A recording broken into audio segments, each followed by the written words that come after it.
গল্পের শুরুতেই আমরা দুর্গম পথে এগিয়ে চলা একদল সামরিক ট্যাঙ্ক ও গাড়িবহর দেখতে পাই।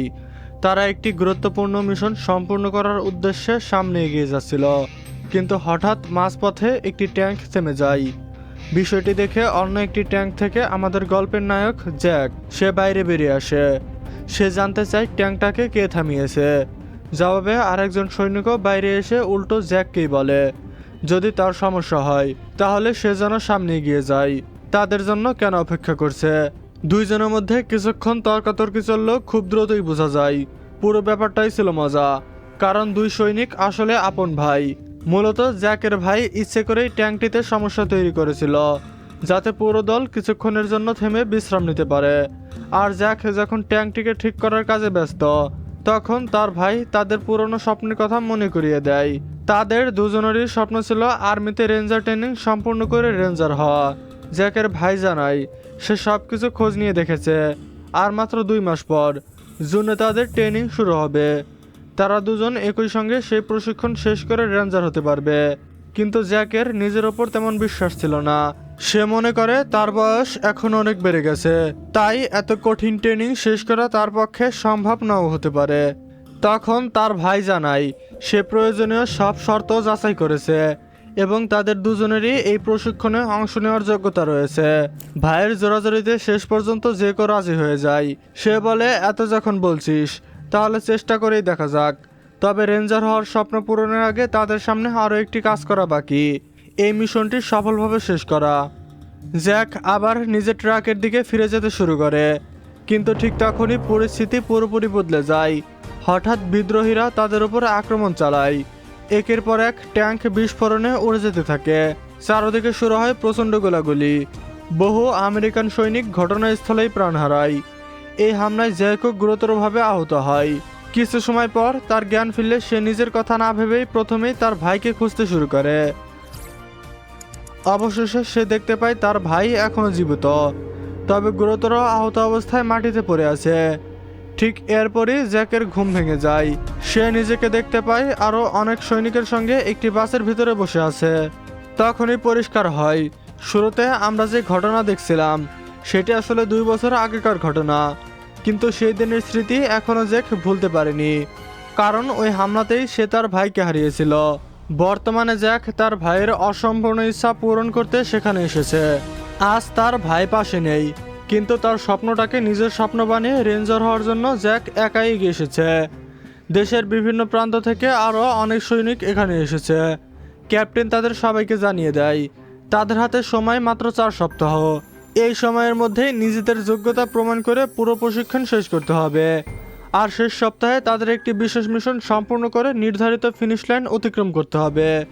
সেই লাইন সফলভাবে পার হতে পারলেই তারা রেঞ্জার ব্যাচ পাওয়ার যোগ্য হবে। তবে এই পথ মোটেও সহজ ছিল না। প্রথম সপ্তাহ থেকেই শুরু হয় কঠোর প্রশিক্ষণ। যারা নির্ধারিত পরীক্ষায় ব্যর্থ হয় তাদের একে একে বাড়ি পাঠিয়ে দেওয়া হয়। সপ্তাহ এগোতে থাকে, প্রশিক্ষণের কঠিনতাও তত বাড়তে থাকে। একের পর এক সৈনিক বাদ পড়তে থাকে, কারণ নির্ধারিত নিয়মগুলো কোনোভাবেই সহজ ছিল না। 2 সপ্তাহের প্রশিক্ষণ শেষে তৃতীয় সপ্তাহ শুরু হওয়ার পরও জ্যাক অন্যদের সঙ্গে খুব একটা মিশত না। তার সমস্ত মনোযোগ ছিল প্রশিক্ষণের দিকে, কারণ তার কাছে এই ট্রেনিংটার একমাত্র উদ্দেশ্য ছিল মৃত ভাইয়ের স্বপ্ন পূরণ করা। জ্যাকের এই অস্বাভাবিক মনোযোগ শেষ পর্যন্ত অন্যদের কৌতূহলী করে তোলে। একদিন স্মিথ তার দলের সদস্যদের জিজ্ঞাসা করে লোকটা আসলে কে, এত মনোযোগ দিয়ে সে কিভাবে প্রশিক্ষণ সম্পূর্ণ করছে। তখন ভ্যালেরিন তাকে জ্যাকের অতীতের কথা জানায়। 2 বছর আগে আফগানিস্তানে একটি উদ্ধার অভিযানে জ্যাক তার দলের সঙ্গে গিয়েছিল, কিন্তু বিদ্রোহীদের হামলায় তার পুরো দল প্রায় নিশ্চিহ্ন হয়ে যায়। সেই ঘটনায় জ্যাক নিজের ভাইকেও হারায়। সবচেয়ে অবিশ্বাস্য বিষয় হলো গুরুতর আহত জ্যাক তার ভাইকে কাঁধে তুলে প্রায় 10 মাইল পায়ে হেঁটে ক্যাম্পে ফিরে এসেছিল। তার এই অসাধারণ সাহসিকতার জন্য তাকে সিলভার ম্যানও অ্যাওয়ার্ড দেওয়া হয়েছিল। কিন্তু এত চেষ্টা করেও শেষ পর্যন্ত জ্যাক নিজের ভাইকে বাঁচাতে পারেনি। এসব জানার পর স্মিথ আর নিজের কৌতূহল সামলাতে পারে না। সে সরাসরি জ্যাককে জিজ্ঞাসা করে আফগানিস্তানে আসলে কি ঘটেছিল, কিন্তু জ্যাক কোনো উত্তর দেয় না। তখন স্মিথের টিম লিডার জ্যাককে থামিয়ে দেয়। সে স্পষ্ট করে জানায় জ্যাকের মতো একজন মানুষকে এভাবে অতীতের ঘটনা নিয়ে প্রশ্ন করা ঠিক নয়। সে নিজের জীবন থেকে অনেক কিছু হারিয়েছে, তাই পুরনো সেই কষ্টের স্মৃতি বারবার মনে করিয়ে দেওয়া উচিত নয়। এরপর গল্পের মাঝে আমরা টেলিভিশনে একটি খবর দেখতে পাই, নাসা একটি নতুন গ্রহ শনাক্ত করেছে। বিজ্ঞানীদের মতে সেটি পৃথিবীর বায়ুমণ্ডলের ভেতর দিয়ে অতিক্রম করবে, তবে পৃথিবীর সঙ্গে সেটির সংঘর্ষ হওয়ার কোনো আশঙ্কা নেই। তাই সাধারণ মানুষের মধ্যে এই খবর নিয়ে তেমন কোনো আতঙ্ক তৈরি হয় না, সবাই নিজেদের স্বাভাবিক জীবন নিয়েই ব্যস্ত থাকে। এদিকে রেঞ্জার প্রশিক্ষণের তৃতীয় সপ্তাহ আরও কঠিন হয়ে ওঠে। এই সপ্তাহে সৈনিকদের এমন কিছু মিশনে পাঠানো হয় যেখানে অনেকেই ব্যর্থ হয়। যারা নির্ধারিত পরীক্ষায় টিকতে পারে না তাদের সঙ্গে সঙ্গেই প্রশিক্ষণ থেকে বাদ দিয়ে বাড়ি পাঠিয়ে দেওয়া হয়। অবশেষে তৃতীয় সপ্তাহ শেষ হয়ে আসে। এবার সামনে মাত্র শেষ সপ্তাহ। জ্যাক দৃঢ় প্রতিজ্ঞা করে সে এই প্রশিক্ষণ শেষ করবে, প্রয়োজনে নিজের সমস্ত শক্তি সামর্থ্য এমনকি নিজের জীবন পর্যন্ত ঝুঁকিতে ফেলবে, কিন্তু রেঞ্জার না হয়ে সে বাড়ি ফিরবে না। চতুর্থ এবং শেষ সপ্তাহ শুরু হওয়ার সঙ্গে সঙ্গে আবারও শুরু হয় কঠিন প্রশিক্ষণ। এক পর্যায়ে সবাইকে একটি সুইমিং পুলের ভিতরে নামিয়ে দেওয়া হয়। কিছুক্ষণ পর্যন্ত কয়েকজন সৈনিক নিজেদের সামনে রাখতে পারলেও ধীরে ধীরে তাদের শ্বাসকষ্ট শুরু হয়। শেষ পর্যন্ত তারা পানির উপরে উঠে আসতে বাধ্য হয়, কিন্তু জ্যাক থামতে চায় না। সে শেষ পর্যন্ত পৌঁছানোর জন্য নিজের সীমার বাইরে গিয়েও চেষ্টা করতে থাকে। এক সময় তার শরীরের শক্তি এবং নিঃশ্বাস দুইটোই ফুরিয়ে আসতে শুরু করে। ঠিক তখন তার চোখের সামনে ভেসে ওঠে ভাইয়ের স্মৃতি। সে মনে করে পুরনো সেই দিনের কথা, যেদিন গুরুতর আহত ভাইকে কাঁধে তুলে নিয়ে সে 10 মাইল দূরের বেস ক্যাম্পের দিকে হেঁটে যাচ্ছিল। ভাইয়ের সেই স্মৃতিকে আঁকড়ে ধরে জ্যাক পানির নিচে নিজের সঙ্গে নিজে লড়াই চালিয়ে যেতে থাকে, কিন্তু এক পর্যায়ে সে জ্ঞান হারিয়ে ফেলে।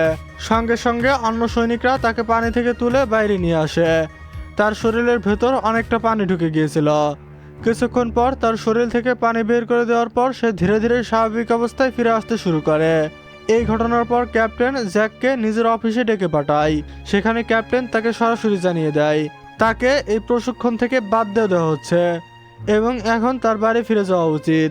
কথাটা শুনে জ্যাক ক্ষুব্ধ হয়ে যায়। সে জানতে চায় তার ভুলটা কোথায় হয়েছে। সে তো প্রতিটি মিশন ঠিকভাবে সম্পূর্ণ করেছে এবং প্রশিক্ষণের সব ধাপ সফলভাবে পার করেছে, কিন্তু ক্যাপ্টেন স্পষ্ট করে দেয় সমস্যা কোনো মিশনে নয়, সমস্যা জ্যাকের মানসিক অবস্থাকে ঘিরে। সে ঠিকমতো ঘুমায় না, অন্য কারোর সঙ্গে স্বাভাবিকভাবে কথাও বলে না, এমনকি নিজের খাবারের দিকেও ঠিকমতো খেয়াল রাখে না। এরপর ক্যাপ্টেন জ্যাককে তার পেশার কথাও মনে করিয়ে দেয়। জ্যাক একজন ইঞ্জিনিয়ার, আর একজন ইঞ্জিনিয়ার খুব ভালো করেই জানে কোনো মেশিন চালাতে হলে যেমন জ্বালানি দরকার, তেমন মানুষের শরীরকে সচল রাখতে খাবার ও বিশ্রাম দরকার। কোনো মেশিন যত শক্তিশালী হোক তারও একটি নির্দিষ্ট সীমা থাকে, মানুষও তার ব্যতিক্রম নয়। নিজের সীমা অতিক্রম করতে থাকলে শরীরের ওপর মারাত্মক প্রভাব পড়তে পারে। ক্যাপ্টেন আরও জানায় রেঞ্জার প্রশিক্ষণে অংশ নেওয়ার জন্য জ্যাক এর আগেও প্রায় 4 বার আবেদন করেছিল, কিন্তু তার বয়সের কারণে প্রতিবারই তাকে প্রত্যাখ্যান করা হয়েছিল। এবার ক্যাপ্টেন তার সামনে একটি কাগজ রেখে সেটিতে সই করে প্রশিক্ষণ সেরে চলে যেতে বলে। সে আরও সতর্ক করে দেয় যদি কর্তৃপক্ষ তাকে আনুষ্ঠানিকভাবে প্রশিক্ষণ থেকে বের করে দেয় তাহলে ভবিষ্যতে আর কখনো সে এই প্রশিক্ষণে আসার সুযোগ পাবে না। কিন্তু জ্যাক সিদ্ধান্তে অটল থাকে। সে ক্যাপ্টেনকে জানায় এটাই তার শেষ সপ্তাহ, তাই এখন কোনোভাবেই সে এই প্রশিক্ষণ ছেড়ে যাবে না। এই কথা বলে জ্যাক অফিস থেকে বেরিয়ে আবার প্রশিক্ষণ মাঠে ফিরে আসে। চতুর্থ সপ্তাহের কঠিন প্রশিক্ষণও চলতে থাকে। এক পর্যায়ে আরও কয়েকজন সৈনিক ব্যর্থ হয় এবং তাদের প্রশিক্ষণ থেকে বাদ দিয়ে দেওয়া হয়, কিন্তু জ্যাকের জন্য অপেক্ষা করছিল সম্পূর্ণ ভিন্ন কিছু। তাকে বাদ দেওয়া হয়নি, বরং তাকে সবচেয়ে গুরুত্বপূর্ণ মিশনটিকে সম্পূর্ণ করার জন্য নির্বাচিত করা হয়। ক্যাপ্টেন এবার সবাইকে শেষ মিশনের নিয়মগুলো বুঝিয়ে দেয়। এই মিশনটি বাস্তব যুদ্ধের মতো করে সাজানো হয়েছে। নির্বাচিত সৈনিকদের হেলিকপ্টারে করে একটি নির্দিষ্ট এলাকায় নামিয়ে দেওয়া হবে। সেই এলাকাকে শত্রুদের অঞ্চল হিসেবে বিবেচনা করা হবে। সেখানে একটি বিমান বিধ্বস্ত হয়েছে বলে ধারণা করা হবে। সৈনিকদের প্রথম কাজ হবে সেই বিমানের কাছে পৌঁছে সেখানে কোনো জীবিত পাইলট থাকলে তাকে উদ্ধার করা। এরপর বিমানটিকে সম্পূর্ণ ধ্বংস করতে হবে যাতে এর কোনো গুরুত্বপূর্ণ তথ্য শত্রুপক্ষের হাতে না পৌঁছায়। শুধু তাই নয়, পুরো এলাকায় থাকা বিদ্রোহীদের মোকাবেলা করতে হবে। সেখানে কোনো বন্দী থাকলে তাদেরও উদ্ধার করে নিয়ে আসতে হবে। তবে মিশনটিকে আরও কঠিন করে তুলতে প্রশিক্ষণের ইনস্ট্রাক্টররাও পুরো এলাকায় লুকিয়ে থাকবে। তারা সুযোগ পেলেই প্রশিক্ষণরত সৈনিকদের ওপর হামলা করবে। যোগাযোগের জন্য প্রতিটি সৈনিককে একটি করে রেডিও দেওয়া হবে। এর মাধ্যমে তারা মিশনের বিভিন্ন পরিস্থিতি সম্পর্কে রিপোর্ট পাবে এবং নিজেদের অবস্থার খবর জানতে পারবে। এইটাই তাদের শেষ পরীক্ষা। এই মিশন সফলভাবে সম্পূর্ণ করে ফিনিশ লাইন অতিক্রম করতে পারলেই তারা রেঞ্জার হয়ে যাবে। এতদিন পর্যন্ত তাদের দলকে নেতৃত্ব দিচ্ছিল নাম্বার 7, কিন্তু এবার নেতৃত্বে পরিবর্তন আসে। নাম্বার 7কে সেকেন্ড কমান্ডার করা হয় আর পুরো দলের ফার্স্ট কমান্ডার হিসেবে দায়িত্ব দেওয়া হয় জ্যাককে। ক্যাপ্টেন আরও জানিয়ে দেয়, মিশনের পথে লুকিয়ে থাকা ইনস্ট্রাক্টরদের হাতে ধরা পড়লে তাদের সেখানেই পরীক্ষা থেকে বাদ দিয়ে দেওয়া হবে, অর্থাৎ পুরো দল ব্যর্থ হিসেবে গণ্য করা হবে। কিন্তু যদি তারা সব বাধা পেরিয়ে ফিনিশ লাইন অতিক্রম করতে পারে তাহলে ক্যাপ্টেন নিজ হাতে তাদের ইউএস আর্মি রেঞ্জারের ব্যাচ তুলে দিবে। এরপর শুরু হয় তাদের শেষ মিশন। 2টি হেলিকপ্টার তাদের সবাইকে নিয়ে নির্ধারিত ড্রপ জোনে পৌঁছে দেয়। এলাকাটি ছিল ছোট ছোট পাহাড় এবং ঘন জঙ্গলে ঘেরা, সম্পূর্ণ নির্জন একটি অঞ্চল। সেখান থেকে তাদের পায়ে হেঁটে নির্ধারিত লক্ষ্যের দিকে এগিয়ে যেতে হবে। তাদের সঙ্গে ছিল একটি কম্পাস এবং রেডিও। এগুলোর সাহায্যে তারা নিজেদের অবস্থান ঠিক রেখে ধীরে ধীরে সামনে এগিয়ে যেতে থাকে। পুরো দিন হাঁটার পর রাত নামলে তারা জঙ্গলের ভেতরে বিশ্রাম নেওয়ার জন্য থামে। ঠিক তখনই তাদের খুব কাছ দিয়ে প্রচণ্ড গতিতে অজ্ঞাত কোনো বস্তু ছুটে যায়। সৈনিকদের ধারণা হয় হয়তো ক্যাপ্টেন বুঝে ফেলেছে তারা বিশ্রাম নিচ্ছে এবং তাদের পরীক্ষা করার জন্য কোনো রকেট ছুড়েছে। ঘটনাটি নিয়ে বেশি সময় না ভেবে তারা আবারও যাত্রা শুরু করে। এর মধ্যে সকাল হয়ে যায়। অবশেষে তারা নিজেদের লক্ষ্যবস্তুতে পৌঁছে যায়, সে বিধ্বস্ত এয়ারক্রাফটের কাছে। কিন্তু সেখানে পৌঁছে তারা এমন কিছু দেখতে পায় যা তাদের প্রত্যাশার সঙ্গে একেবারেই মিলে না। নদীর ধারে পড়ে থাকা বস্তুটি দেখতে অনেকটা মেশিনের মতো, কিন্তু সেটিকে কোনোভাবেই সাধারণ এয়ারক্রাফট বলে মনে হচ্ছিল না। সবচেয়ে অদ্ভুত বিষয় হলো সেটি এমনভাবে পড়েছিল যেন কোনো দুর্ঘটনায় বিধ্বস্ত হওয়ার পর সেখানে এসে পড়েনি, বরং অত্যন্ত শান্তভাবে সেটিকে সেখানে রাখা হয়েছে বলেই মনে হচ্ছিল। সৈনিকরা ধরে নেয় আশেপাশে হয়তো ইনস্ট্রাক্টররা লুকিয়ে আছে এবং যে কোনো মুহূর্তে তাদের উপর হামলা করতে পারে। তাই তারা সতর্ক হয়ে চারপাশ ভালোভাবে পর্যবেক্ষণ করে। এরপর সবাই মিলে সে অদ্ভুত মেশিনটিকে ধ্বংস করার জন্য একটি পরিকল্পনা তৈরি করে। পরিকল্পনা অনুযায়ী তারা রেডিওর মাধ্যমে হেডকোয়ার্টারের সঙ্গে যোগাযোগ করার চেষ্টা করে, কিন্তু কোনো উত্তর আসে না, বরং রেডিও থেকে অস্বাভাবিক ধরনের একটি শব্দ শোনা যায়। একজন সৈনিক আরও একটি গুরুত্বপূর্ণ বিষয় লক্ষ্য করে।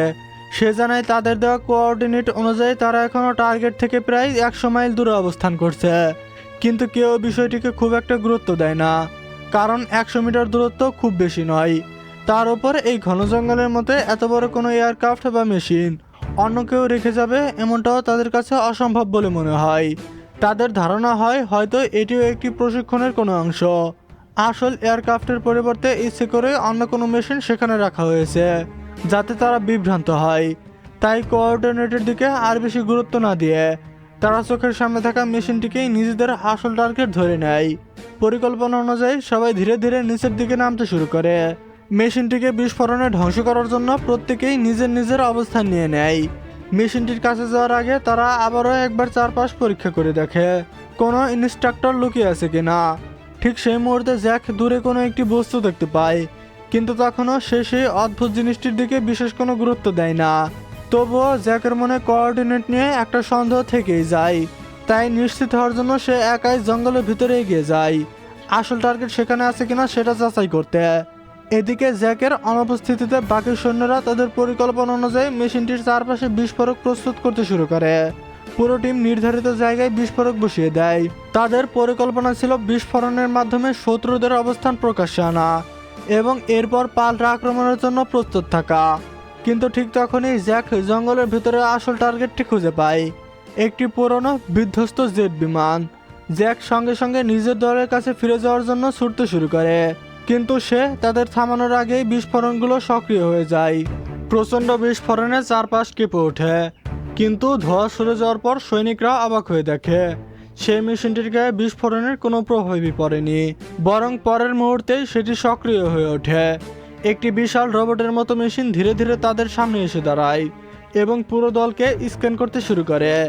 এতক্ষণ পর্যন্ত সৈনিকরা বুঝতেই পারছিল না তাদের সামনে থাকা জিনিসটি আসলে কি, কিন্তু মেশিনটির শরীর থেকে যখন একটি অস্ত্র বেরিয়ে আসে তখন আর কারো বুঝতে বাকি থাকে না পরিস্থিতি কতটা ভয়ঙ্কর হতে চলেছে। সবাই প্রাণ বাঁচাতে দৌড়ে পালানোর চেষ্টা করে, কিন্তু মেশিনটি মুহূর্তের মধ্যেই তাদের উপর গুলি চালাতে শুরু করে।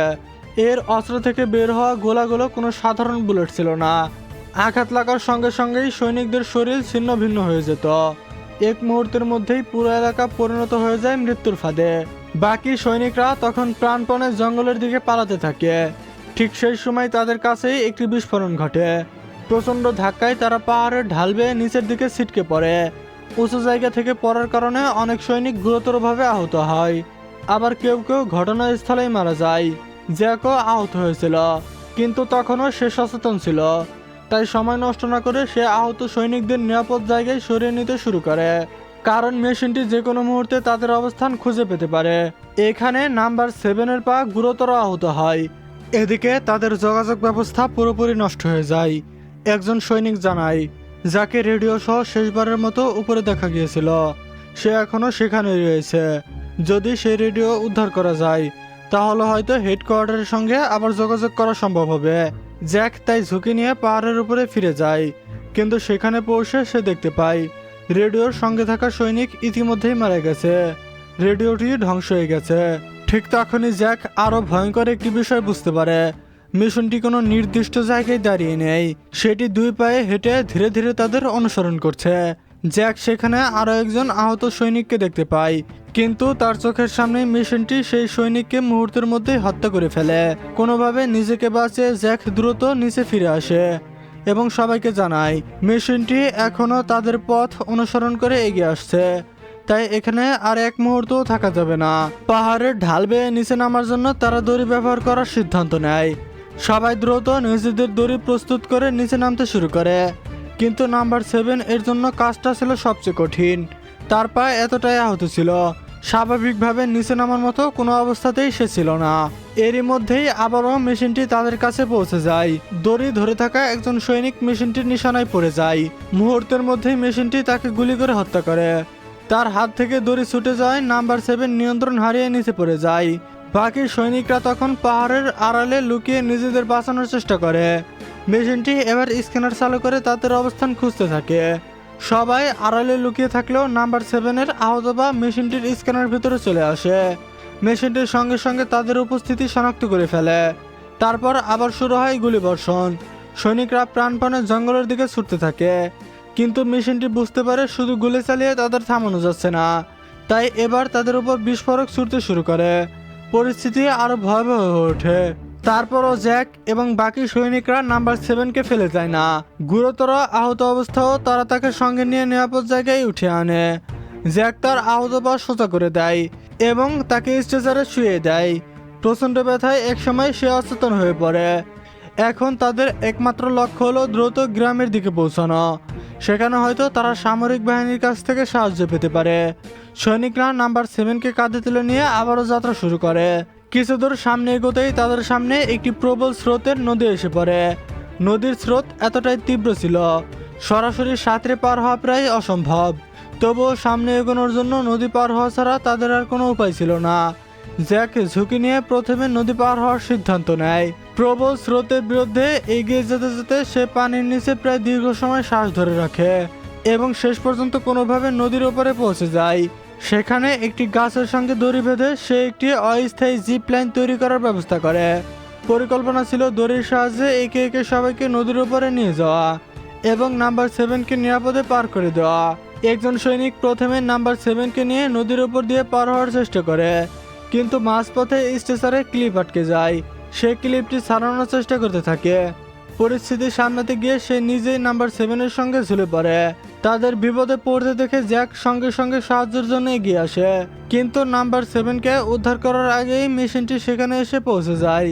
স্ক্যানার চালু করে মেশিনটি তাদের অবস্থান শনাক্ত করে এবং সঙ্গে সঙ্গে তাদের উপর হামলা শুরু করে। আক্রমণের ধাক্কায় সবাই পানিতে পড়ে যায়, তবুও মেশিনটি থামে না। সে নদীর স্রোতের মধ্যে তাদের লক্ষ্য করে একের পর এক গুলি ছুটতে থাকে, কিন্তু নদীর প্রচণ্ড স্রোত সবাইকে ভাসিয়ে নিয়ে যায়। কিছু বুঝে ওঠার আগেই তারা একটি জলপ্রপাতের দিকে চলে যায়। শেষ পর্যন্ত তারা জলপ্রপাতের নিচে গিয়ে পড়ে। কিছুক্ষণ পর বেঁচে থাকা সৈনিকরা একে একে আবার একত্রিত হয়। মিশনটি তাদের কাছে পৌঁছানোর আগেই তারা নাম্বার 7-কে সঙ্গে নিয়ে গ্রামের দিকে এগিয়ে যেতে থাকে। গ্রামে পৌঁছে তারা আরও এক ভয়াবহ দৃশ্য দেখতে পায়। পুরো এলাকা আগে থেকেই ধ্বংস হয়ে গেছে, চারপাশে শুধু পুরো ধ্বংসাবশেষ। তখন তাদের কাছে আরও একটি বিষয় পরিষ্কার হয়ে যায়। মেশিনটি তাদের আগেই এখানে এসে পৌঁছেছিল, আর এখানেই তারা মেশিনটির আসল পরিচয় সম্পর্কে গুরুত্বপূর্ণ ধারণা পায়। এটি আসলে কোনো মানুষের তৈরি সামরিক অস্ত্র নয়। কিছুদিন আগে খবরের মাধ্যমে যে অজ্ঞাত গ্রহাণুটির কথা বলা হয়েছিল, সেটি আসলে এই মেশিন। অর্থাৎ সেটি আকাশ থেকে পৃথিবীতে এসে পড়েছে এবং এখন নিজের মতো করে চলাফেরা করতে শুরু করেছে। এখন আর কোনোভাবেই এখানে থাকা নিরাপদ নয়। জ্যাক সবাইকে বলে যত দ্রুত সম্ভব তাদের একটি সামরিক যান ঠিক করতে হবে। সেটির সাহায্যে তারা দ্রুত এই এলাকা ছেড়ে বেস ক্যাম্পে পৌঁছতে পারবে। তারা একটি পুরনো ট্যাঙ্কের কাছে পৌঁছে সেটিকে চালু করার চেষ্টা করে। কিছুক্ষণ চেষ্টা করার পর সেই ইঞ্জিন চালু হয়ে যায়, কিন্তু তখনই তারা বুঝতে পারে গাড়িটির চাকা কাদার মধ্যে আটকে আছে। সবাই মিলে প্রচণ্ড চেষ্টা করে অবশেষে ট্যাঙ্কটিকে কাদা থেকে বের করে আনে, কিন্তু ঠিক তখনই তারা বুঝতে পারে মেশিনটি তাদের আবারও কাছাকাছি চলে এসেছে। তাই আর সময় নষ্ট না করে তারা দ্রুত ট্যাঙ্কার নিয়ে সেখান থেকে বেরিয়ে পড়ে। এর মধ্যে তারা বুঝতে পারে ট্যাঙ্কারে থাকা অস্ত্রের জন্য পর্যাপ্ত গোলাবারুদ নেই। স্মিথ কিছু গোলাবারুদ সংগ্রহ করতে ফিরে যায়। ঠিক তখনই মেশিনটি আবারও তাদের অবস্থানে পৌঁছে যায়। স্মিথ নিজের জীবনের ঝুঁকি নিয়ে গোলাবারুদের বাক্স নিয়ে ট্যাঙ্কারের দিকে দৌড়াতে থাকে, কিন্তু মেশিনটি তাকে লক্ষ্য করে ফেলে। এক মুহূর্তের মধ্যেই তার উপর হামলা হয় এবং স্মিথ ঘটনাস্থলে প্রাণ হারায়। জ্যাক দ্রুত গোলাবারুদের বাক্স নিয়ে ট্যাঙ্কের ভিতরে ঢুকে পড়ে। অন্যরা গাড়িটি দ্রুত চালিয়ে সেখান থেকে পালানোর চেষ্টা করে। এরপর শুরু হয় প্রচণ্ড গোলাগুলি। মেশিনটির উপর গুলি চালানো হলেও সেগুলোতে তার গায়ে কোনো কার্যকর ক্ষতি করতে পারে না। তখন সেটিও পাল্টা অস্ত্র দিয়ে ট্যাঙ্কের উপর আক্রমণ শুরু করে। চারপাশে একের পর এক বিস্ফোরণ ঘটতে থাকে। প্রচণ্ড গোলাবর্ষণের মধ্যেও ট্যাঙ্কটির সামনে এগিয়ে যেতে থাকে। জ্যাক তখন বুঝতে পারে শুধু সরাসরি গুলি চালিয়ে এই মেশিনটিকে থামানো সম্ভব নয়। তাই সে চারপাশের পরিবেশ ব্যবহার করে পরিকল্পনা শুরু করে। ট্যাঙ্কার এগিয়ে যাওয়ার সময় জ্যাক পাহাড়ের পাথরের দিকে গুলি চালাতে শুরু করে। তার গুলিতে বড় বড় পাথর ভেঙে নিচে পড়ে মেশিনটির উপর আছড়ে পড়ে, কিন্তু তাতেও মেশিনটির উপর তেমন কোনো ক্ষতি হয় না। এর মধ্যে প্রচণ্ড আক্রমণ আর বিস্ফোরণের মধ্যে ভ্যালেনোরা প্রাণ হারায়। নিয়ন্ত্রণ হারিয়ে ট্যাঙ্কটি শেষ পর্যন্ত একটি পাথরের সঙ্গে সজোরে ধাক্কা খায়। কিছুক্ষণ পর জ্যাকের জ্ঞান ফিরে আসে। সে চারপাশে তাকিয়ে বুঝতে পারে তার দলের প্রায় সবাই মারা গেছে, একমাত্র নাম্বার 7 কোনোভাবে বেঁচে আছে। তবে এখনও সে অচেতন। জ্যাক আরও লক্ষ্য করে পাহাড় থেকে পড়ে আসা বিশাল পাথরগুলোর আঘাতে মেশিনটির তেমন কোনো ক্ষতি হয়নি। মেশিনটি এখনও সেখানে দাঁড়িয়ে আছে। জ্যাক বুঝতে পারে আর এখানে থাকা যাবে না। সে অচেতন নাম্বার 7কে সঙ্গে নিয়ে সেখান থেকে পালিয়ে যেতে শুরু করে। বৃষ্টি আর কাদায় পাহাড়ি পথ আরও কঠিন হয়ে উঠেছিল। জ্যাক বারবার পিছলে নিচে পড়ছিল, তবুও সে তাকে ছাড়েনি। এক পর্যায়ে নাম্বার 7-এর জ্ঞান ফিরে আসে। জ্ঞান ফেরার পর সে প্রথমে জ্যাককে ধন্যবাদ জানায়, তারপর তাকে মনে করিয়ে দেয় প্রত্যেকটি জিনিসেরই কোনো না কোনো দুর্বলতা থাকে। এই মেশিনটিও তার ব্যতিক্রম হতে পারে না। বোমা, গলি কিংবা বিশাল পাথর কোনো কিছুতেই যদি সেটিকে ধ্বংস করতে না পারে, তাহলে তাদের অন্য কোনো উপায় খুঁজে বের করতে হবে। ঠিক তখনই জ্যাক মেশিনটির উপর একটি অদ্ভুত বিষয় লক্ষ্য করে। মেশিনটির উপরের অংশ একটি ছোট জায়গা রয়েছে, যেখান থেকে মাঝে মাঝে বাষ্পের মতো কিছু বের হচ্ছে। জ্যাক সঙ্গে সঙ্গে বিষয়টি নিয়ে ভাবতে শুরু করে। তার মনে হয় এইটি হয়তো মেশিনটির ভেতরে কোনো তাপ বা গ্যাস বের হওয়ার পথ। হঠাৎ তার মাথায় একটি পরিকল্পনা আসে। সে নাম্বার 7কে একটি গাছের আড়ালে নিরাপদ জায়গায় বসিয়ে দেয় এবং তাকে সেখানে অপেক্ষা করতে বলে। এরপর জ্যাক একাই এমন একটি জায়গার দিকে রওনা দেয় যেটি সে আগেই লক্ষ্য করেছিল। এটি ছিল একটি পাথর ভাঙার ও প্রক্রিয়াজাত করার এলাকা। আগের দিন উপর দিয়ে যাওয়ার সময় সে সেখানে থাকা ভারী যন্ত্রপাতিগুলো লক্ষ্য করেছিল। জ্যাক সেখানে পৌঁছে সে যন্ত্রটি চালানোর ব্যবস্থা খুঁজে বের করে। তার পরিকল্পনা ছিল এই ভারী যন্ত্রের সাহায্যে মেশিনটির দুর্বল জায়গাতে আঘাত করা। এরপর সে মেশিনটিকে নিজের অবস্থানের দিকে টেনে আনার জন্য একটি ফ্লেয়ার ব্যবহার করে। কিছুক্ষণ পর মেশিনটি তার অবস্থান শনাক্ত করে সেখানে পৌঁছে যায়। জ্যাক তখন নিজের পরিকল্পনা প্রথম ধাপ কার্যকর করে। একটি বিস্ফোরণের মাধ্যমে সে মেশিনটির ভারসাম্য হারিয়ে নিচে ফেলে দেয়। এই সুযোগে জ্যাক দ্রুত ভারী যন্ত্রটি নিয়ে বেরিয়ে আসে এবং মেশিনটির দিকে এগিয়ে যায়। সেই যন্ত্রটি ব্যবহার করে মেশিনটিকে এমন একটি জায়গায় আটকে দেয় যেখানে সেটি সহজে নড়াচড়া করতে পারবে না। এরপর শুরু হয় জ্যাকের শেষ পরিকল্পনা। যন্ত্রটির মাধ্যমে ছোট ছোট পাথর মেশিনটির ভেতর দিকে প্রবেশ করানো শুরু হয়। ভেতরে পাথর ঢোকার সঙ্গে সঙ্গে মেশিনটির তাপমাত্রা দ্রুত বাড়তে থাকে। কিছুক্ষণের মধ্যেই সেটি প্রচণ্ড উত্তপ্ত হয়ে ওঠে। জ্যাক বুঝতে পারে তার পরিকল্পনা কাজ করছে। সে আর এক মুহূর্ত সেখানে না থেকে দ্রুত নিরাপদ স্থানে পৌঁছে যায়। ঠিক তখনই ঘটে একটি ভয়াবহ বিস্ফোরণ। প্রচণ্ড বিস্ফোরণের পর সে অজানা এলিয়ান মিশনটি অবশেষে ধ্বংস হয়ে যায়। জ্যাক আবার নাম্বার 7-এর কাছে ফিরে আসে। সে তাকে নিজের কাঁধে তুলে নেয় এবং বেস ক্যাম্পের উদ্দেশ্যে হাঁটা শুরু করে। এবার তার সামনে একটাই লক্ষ্য, তাকে জীবিত অবস্থায় বেস ক্যাম্পে ফিরিয়ে নিয়ে যাওয়া। অবশেষে জ্যাক তাকে সঙ্গে নিয়ে বেস ক্যাম্পের দিকে এগিয়ে যায়, কিন্তু সেখানে পৌঁছানোর পর তারা স্বস্তি পাওয়ার সুযোগ পায় না, কারণ বেস ক্যাম্পের চারপাশেও সে অজানা মেশিনের ধ্বংসযজ্ঞের চিহ্ন স্পষ্ট হয়ে আছে। তবুও জ্যাক তার প্রতিশ্রুতি পূরণ করে। সে নাম্বার 7-কে সঙ্গে নিয়ে রেঞ্জার প্রশিক্ষণের নির্ধারিত ফিনিশ লাইন অতিক্রম করে। জ্যাক এবং নাম্বার 7 তাদের মিশন সম্পূর্ণ করে রেঞ্জার হওয়ার যোগ্যতা অর্জন করে। এরপর মেডিকেল টিম এসে তাকে নিয়ে যায়। এদিকে জ্যাকের চোখে পড়ে সেই অদ্ভুত মেশিনের কিছু ধ্বংসাবশেষ। সামরিক বাহিনীর সদস্যরা সেগুলো সংগ্রহ করে নিয়ে যাচ্ছিল। ঠিক তখন ক্যাপ্টেন জ্যাকের কাছে এসে পরিস্থিতির আরও ভয়াবহ দিকটি জানায়। সে বলে এই ধরনের মেশিন শুধু তাদের এলাকাতেই দেখা যায়নি, পৃথিবীর বিভিন্ন প্রান্তে একই মেশিন ছড়িয়ে পড়েছে এবং সেগুলো ব্যাপক ধ্বংসযজ্ঞ চালাচ্ছে। বেস ক্যাম্পে থাকা তাদের ব্যাটালিয়নেও তখন স্থানীয় মানুষদের উদ্ধার ও নিরাপদে সরিয়ে নেওয়ার কাজে ব্যস্ত ছিল। এই কারণেই তারা সময় মতো জ্যাকদের সাহায্য পাঠাতে পারেনি। বিশ্বের বিভিন্ন দেশের সামরিক বাহিনী একযোগে ওই মেশিনগুলো ধ্বংস করার চেষ্টা শুরু করে, কিন্তু এত শক্তিশালী মেশিনকে কিভাবে থামানো যায় সে সম্পর্কে কারো কাছে কোনো কার্যকর ধারণা ছিল না। এদিকে জ্যাকের চিকিৎসা ও চেক আপ শেষ হওয়ার পর ক্যাপ্টেন আবার তার কাছে আসে। সে জ্যাককে জিজ্ঞাসা করে যে মেশিনটিকে সে ধ্বংস করেছে সেটাকে কিভাবে পরাজিত করলো, কারণ এখনো পর্যন্ত তারা এই মেশিনগুলোর কোনো দুর্বলতা খুঁজে বের করতে পারেনি। জ্যাক তখন তার আবিষ্কারের কথা জানায়। সে বলে মেশিনটির উপরের অংশে একটি ছোট জায়গা রয়েছে যেখান দিয়ে মাঝে মাঝে বাষ্প বা গ্যাসের মতো কিছু বের হয়। সেই সময় যদি কোনো বস্তু ওই খোলা অংশ দিয়ে মেশিনটির ভেতরে ঢুকিয়ে দেওয়া যায় তাহলে তার অভ্যন্তরীণ সিস্টেম অকার্যকর হয়ে যেতে পারে। জ্যাক জানায় সে ঠিক এই একই পদ্ধতি ব্যবহার করেছিল। ক্যাপ্টেন তাকে জানায় সে সত্যিই একজন রেঞ্জার হওয়ার যোগ্য। এরপর আনুষ্ঠানিকভাবে জ্যাকের হাতে ইউএস আর্মি রেঞ্জারের অ্যাওয়ার্ড তুলে দেওয়া হয়। অবশেষে জ্যাক সত্যিকারের একজন রেঞ্জার হয়ে ওঠে। কিন্তু তার এই কাজ এখানেই শেষ নয়। পৃথিবীর বিভিন্ন জায়গায় ছড়িয়ে পড়া সেই অজানা মিশনগুলো এখনও ধ্বংসযজ্ঞ চালিয়ে যাচ্ছে। তাই জ্যাককে তার দলের সঙ্গে নতুন এক মিশনে বের হতে হবে, সারা পৃথিবীতে ছড়িয়ে থাকা সেই মিশনগুলোকে ধ্বংস করার জন্য। জ্যাক নিজের দলের সামনে দাঁড়িয়ে থাকা সবাইকে সাহস যোগায়। এরপর তাদের সঙ্গে নিয়ে নতুন এক মিশনের উদ্দেশ্যে বেরিয়ে পড়ে। আর এভাবেই জ্যাকের রেঞ্জার হওয়ার স্বপ্ন পূরণ হয়। মুভিটির এক্সপ্লেনেশন আপনাদের কাছে কেমন লাগলো সেটা অবশ্যই কমেন্ট করে জানাতে পারেন। ভিডিওটি ভালো লাগলে একটা লাইক করতে পারেন এবং বন্ধুদের সাথে শেয়ার করতে পারেন। আর আপনি যদি এরকমই নতুন নতুন মুভির এক্সপ্লেনেশন ভিডিও দেখতে পছন্দ করে থাকেন তাহলে ফিল্ম এক্সপ্রেস বিডি ইউটিউব চ্যানেলকে এক্ষুনি সাবস্ক্রাইব করতে পারেন।